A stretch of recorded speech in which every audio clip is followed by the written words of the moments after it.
السلام علیکم ناظرین، آپ دیکھ رہے ہیں ایس اے نیوز، میں ہوں عاصم بھٹی۔ ہمیشہ کی طرح ایس اے نیوز کی روایت برقرار رکھتے ہوئے آج پھر ایک ایسی انسنی کہانی جسے آپ نے اس وقت کے اخبارات میں اور ٹی وی چینلز پر نشر ہوتے ہوئے ضرور دیکھا، لیکن اس کے پیچھے کیا تھا، ایسا کون سا کردار تھا جو کہاں پیدا ہوا، کہاں سے آیا، نام کہاں بنایا اور کس دنیا میں چلا گیا، اسی پر بات کرتے ہیں سینئر صحافی شاہد انجم صاحب سے۔ السلام علیکم شاہد صاحب۔ جی وعلیکم السلام۔ شاہد صاحب، پروگرام سے پہلے ہم ڈسکس کر رہے تھے لیاقت بنگش کی۔ یہ بنگش کون تھا، کہاں پیدا ہوا، کہاں آیا؟ یہ کے پی کا ضلع ہے کوہاٹ، وہاں ایک جگہ ہے ڈھوڈا۔ یہ ڈھوڈا کا رہنے والا تھا اور اس کا والد جو تھا وہاں کا زمیندار تھا۔ وہاں کے حساب سے ان کو ملک کہتے ہیں، جیسے آپ پنجاب میں چودھری ہے، سندھ میں وڈیرا ہے، یا یہاں آپ کسی کو بڑا بزنس مین کہہ دیں، تو یہ اس ٹائپ کا لڑکا تھا لیاقت بنگش۔ اور یہ وہاں سے کراچی آیا تھا میٹرک کر کے، اور میٹرک کرنے کے بعد جب یہ یہاں آیا تو یہاں آ کر جو ہے اس نے ایک پی سی او بنایا، اور گلستان جوہر کے علاقے میں پہلوان گوٹ اس کو کہتے ہیں، وہاں پر اس نے پی سی او بنانے کے بعد جو ہے لوگوں سے دوستی کی۔ ملنسار بہت تھا اور لوگوں کو قائل کرنے کا عادی تھا بہت، جس کو یہ کہتے ہیں کہ اتنی اچھی باتیں کر لیتا تھا کہ شاید ہمارے سینئر سیاستدان جو ہیں وہ بھی اس طرح کی باتیں نہیں کرتے۔ یہاں اس کی جو ہے وہ کچھ دوستیاں ہو گئیں، اور کچھ اس کے رشتہ دار یہاں موجود تھے پہلے سے لڑکے، جس میں ایک پرویز تھا اور ایک مشور، یہ اس کی پھپھو کے لڑکے تھے، اور یہ تینوں کی بہت اچھی دوستی ہو گئی۔ جب یہ پی سی او سے جو ہے وہ فارغ ہوتا تھا تو یہ ٹیوشن بھی لیتا تھا، اور ٹیوشن کے بعد جو ہے اس نے پھر آگے اس کو پڑھائی کا شوق ہوا، اور پھر اس نے جو ہے آگے پڑھنا شروع کر دیا۔ شروع میں اس نے داخلہ لینے کے لیے اے پی ایم ایس او کا سہارا لیا، اور اے پی ایم ایس او سے جو ہے اس نے اپنا داخلہ کرانے کے بعد کچھ ہی وقت جو ہے ان کے ساتھ گزارا، پھر آپس میں کلیش ہوا کراچی میں یونیورسٹی میں، اور پھر شہر میں بھی اس کا بڑا جو ہے وہ اثر ہوا کہ مہاجر پٹھان ایک جھگڑا جو ہے اس کو ایک نئی جو ہے وہ جس کو یہ کہہ دے کہ ایشو بنایا گیا۔ تو اس کے بعد جو ہے پھر اس نے اپنے آپ کو یہ ظاہر کرنا شروع کر دیا کہ اس کا تعلق جو ہے student, as a student leader, تو یہ نیشنل اسٹوڈنٹ جو تھا وہ کیا نام تھا اس کا، پختون این ایس ایف، وہاں اس نے جو ہے خود کو ظاہر کرایا کہ میرا تعلق جو ہے پختون این ایس ایف سے ہے۔ پھر وہاں سے یہ آگے روزانہ کی بنیاد پر پختون اسٹوڈنٹ فیڈریشن سے پھر اس نے روزانہ کی بنیاد پر بہت تیزی سے آگے نکلا، اور آخر کار اس کا نام جو تھا وہ لیاقت بنگش عرف ٹینشن جو تھا وہ پھر پڑ گیا۔ وہاں اس نے علاقے میں اپنی بڑی سہ بھی بنائی، کیونکہ جو اس کی پھوپھی کے لڑکے تھے، یہ تینوں کی جو جوڑی تھی وہ علاقے میں جو تھی بڑی مشہور ہو گئی، لوگ جو ہے وہ ان سے خوفزدہ بھی ہونے لگ گئے، اور پھر ان کا جو ایک سلسلہ جس طرح کے شہر کے دیگر حصوں میں جس طرح لوگوں نے اپنا بنایا کہ ان کا بطہ خوری کا بھی سلسلہ شروع ہوا، پلاٹوں پہ قبضے، وہاں کچھ جوہر کا علاقہ جو تھا اس میں کافی اس وقت جتنی گنجائش تھی، وہاں کئی جو ہے وہ کالونیاں یا سوسائٹیاں جو ہیں وہ ان کی آباد کی ہوئی ہیں، اور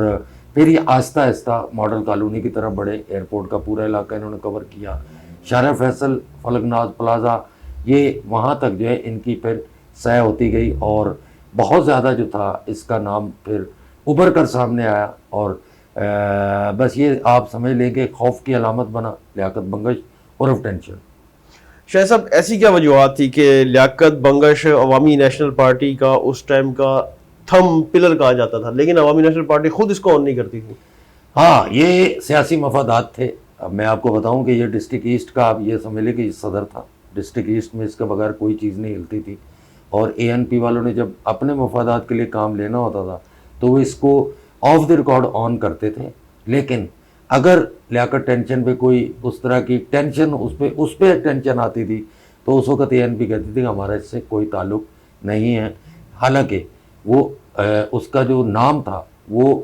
مشہور اسی وجہ سے ہوا تھا کہ وہ اے این پی سے اس کا تعلق رہا، اور اس کے جتنے وہاں پر آفس اس نے جو بنایا ہوا تھا، یونٹ آفس جو بنایا تھا، وہاں بھی اس نے باقاعدہ اے این پی کا جو تھا وہ جھنڈا لگایا، اس کے تمام بینر آویزاں کیے ہوئے تھے، اور ساری دنیا جانتی تھی کہ اس کا تعلق اے این پی سے ہے، لیکن اے این پی اس کو آن نہیں کرتی تھی۔ حالانکہ ایک بھاری مقدار میں جو چندہ تھا وہ اے این پی اس سے حاصل کرتی تھی۔ بنیادی دشمنی لیاقت بنگش کی پہلوان گوٹ کے علاقے میں کس سے شروع ہوئی؟ لیاقت بنگش کا پہلا پھڈا جو مدثر چیف سے ہوا تھا، اور یہ پھڈا اصل میں یہ تھا کہ منشیات کے اڈوں سے بھتے لینا، پلاٹوں پہ قبضے کرنا، فلیٹوں پہ قبضے کرنا، چونکہ یہ علاقہ اس وقت گلستان جوہر جس پہلوان گوٹ جہاں ان کی رہائش تھی، یہ تو ایک کچی آبادی تھی. اس کے سامنے جو تھا وہ بڑے اچھے لگژری فلیٹ وغیرہ اور پوش علاقہ تھا. پوش علاقہ تھا. اور وہاں پر جو تھا فلیٹوں پہ قبضوں کا جو چکر تھا، اس کے چکر میں اس کا مدثر چیف سے ہوا تھا. اور اس وقت مدثر چیف جو تھا وہ basically M Q M London جو اس وقت ہے، یا اس وقت وہ ایم کیو ایم پاکستان تھی، وہ اس کا تعلق وہاں سے تھا. اور پھر مدثر چیف سے اس کے جھگڑے کے بعد جو ہے مدثر چیف کافی زخمی ہوا اور وہ شاید پیرالائز بھی ہو گیا تھا، جیل چلا گیا تھا. لیکن ابھی یہ اطلاع ہے کہ شاید اس کا انتقال بھی ہو گیا، وہ بھی جو ہے وہ جا چکا ہے. لیکن یہ چونکہ اس نے سہارا لیا تھا اے این پی کا، جس طرح میں نے پہلے آپ کو بتایا کہ عاصم یہ جھگڑا کافی دنوں سے ایشو بن چکا تھا، مہاجر پٹھان جھگڑا، تو یہ اسی کو بیس بنا کے ایک دوسرے سے جو ہے ان کا کلیش ہوتا رہتا تھا، ایک دوسرے پہ فائرنگ کا سلسلہ بھی ہوتا تھا، رینجر پولیس بھی جاتی تھی. لیکن جس جگہ اس کی رہائش تھی پہلوان گوٹ میں، جس آبادی میں یہ رہتا تھا، وہاں شاید اس طرح سے ہمارے سیکورٹی ادارے جو تھے وہ مداخلت نہیں کر پاتے تھے، کیونکہ بہت کنجسٹڈ آبادی تھی، پیچھے بہت گلیاں چھوٹی تھیں اور پیچھے ندی تھی. ایک طرف ایئرپورٹ تھا، وہاں سے آپ جو تھے وہ باہر نہیں نکل پاتے تھے، پیچھے ندی تھی، وہاں آپ اس کو کراس نہیں کر پاتے تھے. تو اس وجہ سے لیاقت بنگش جو تھا وہ اکثر وہاں سے بچ کے نکل بھی جاتا تھا، یا اس علاقے سے وہ جو تھا وہ اس کے لیے چھپنا کوئی مسئلہ بھی نہیں تھا. وہاں بہت سارے لوگ جو تھے اس سے محبت بھی کرتے تھے. اس کی ایک وجہ یہ بھی تھی کہ جو وہاں کے لوگوں نے ہمیں بتایا، ان کا یہ کہنا تھا کہ اس کو یہاں کا انداتا بھی کہا جاتا تھا. وہ بھتے ضرور لیتا تھا، فلیٹوں پہ قبضے بھی کرتا تھا، پلاٹوں پہ قبضے بھی کرتا تھا، لیکن بہت ساری ہماری جو بہنیں ہیں، بیٹیاں ہیں، وہاں کے لوگوں کا یہ کہنا ہے کہ ان کی شادیوں میں تمام اخراجات بھی لیاقت بنگش ہی جو تھا وہ برداشت کرتا. شاہ صاحب یہ تو ہر ایک بڑے کرمنل کی سٹوری ہوتی ہے کہ ایک طرف وہ لوٹ رہا ہوتا ہے اور دوسری طرف وہ لٹا بھی رہا ہوتا ہے. یہ تو بالکل ایسا ہی ہوتا ہے. یہ بتائیے گا لیاقت بنگش پہ کس نوعیت کے کتنے مقدمات کہاں درج تھے؟ دیکھیں تقریباً 2.5 درجن کے قریب اس پہ مقدمات تھے. اب یہ ایک روش چلی ہے کراچی میں، اور اس میں آپ کو بتا دوں، خالی لیاقت بنگش کی بات نہیں میں کر رہا، میں ایم کیو ایم کی بھی بات کروں گا، میں لہری گینگ وار کی بات کروں گا، میں تقریباً سیاسی وہ جماعتیں جن کے عسکری ونگ تھے ان پر کچھ مقدمات جائز ہوئے، کچھ ناجائز بھی ہوئے. اور یہ ایک پر نہیں، یہ تمام کارکن کسی بھی سیاسی پارٹی کے ہوں، ان پر وہ مقدمات بھی ہوئے جن کا ان سے دور دور کا کوئی واسطہ نہیں تھا. بعض لوگ تو ایسے بھی تھے کہ جو شہر میں موجود نہیں تھے، ملک میں موجود نہیں تھے، ان پہ ان دنوں میں ایف آئی آر ہوئی اور اس کا فائدہ انہوں نے اٹھایا عدالتوں سے، اور وہ عدالتوں سے بری بھی ہوئے. اسی طرح لیاقت بنگش پہ تقریباً 2.5 درجن کے قریب قتل، اقدام قتل، بتہ، منشیات، پولیس سے مقابلہ، اس طرح کے اس پہ مقدمات درج تھے. اور وہ کبھی عدالت میں پیش بھی نہیں ہوا، نہ اس کو کبھی گرفتار کیا گیا. بس آخری بار جب اس کی موت کی تصدیق ہوئی تو اس وقت پتہ چلا جی اس کو سیکورٹی اداروں نے گرفتار کرنا تھا، لہٰذا وہ اوپر سے کودا ہے ان سے بچنے کے لیے، اور پھر وہ وہاں میں مر گیا. اسی طرف آ رہا تھا، آخر میں اس کی موت کیسے واقع ہوئی؟ ظاہر اختتام تو ہونا تھا. دیکھیں اس کی موت میں بڑا ابہام ہے. کچھ لوگوں کا یہ کہنا ہے کہ اس کو نشہ آور انجیکشن لگائے گئے، اس پر پہلے تشدد کیا گیا، اور اس میں بڑا رول ایک خاتون کا تھا جس نے اس کو باقاعدہ بلوایا، جو کہ ان آفیشیلی یہ بھی کہا جاتا ہے کہ ان کی شاید اہلیہ تھی، حالانکہ اس کی کوئی تصدیق نہیں ہو پائی کہ وہ ان کی اہلیہ تھی، دوست تھی، کون تھا. تو اس فلیٹ میں جو تھا ان کو باقاعدہ بلایا گیا وہاں. اس کے بعد سیکورٹی اداروں نے ریڈ کیا، پہلے اس کو تشدد کا نشانہ بنایا، اور یہ بھی کہا جاتا ہے کہ اس سے پہلے اس کو کوئی نشہ آور چیز بھی دی گئی تھی تاکہ وہ بھاگ نہ پائے.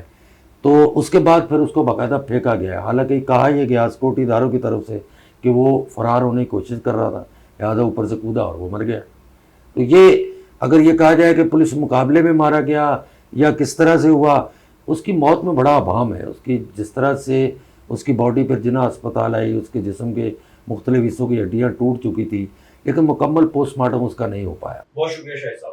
لیاقت بنگش ہی نہیں، ایسے کئی نوجوان اپنی آنکھوں میں خواب سجائے کراچی ضرور آئے اور ساتھ ہی شارٹ کٹ کا راستہ اختیار کیا تاکہ وہ جلد امیر ہو جائے، لیکن جرم ان کے سامنے آتا گیا، اور اس طرح کی جرائم کی دنیا میں جب لوگ آتے چلے گئے تو پھر کہیں اندھیری گلی ان سنسان مقام پر قانون نافذ کرنے والے اداروں یا پھر اپنے دشمن کی گولیوں کی نشانہ بنے اور موت کے منہ میں چلے گئے. بہت شکریہ.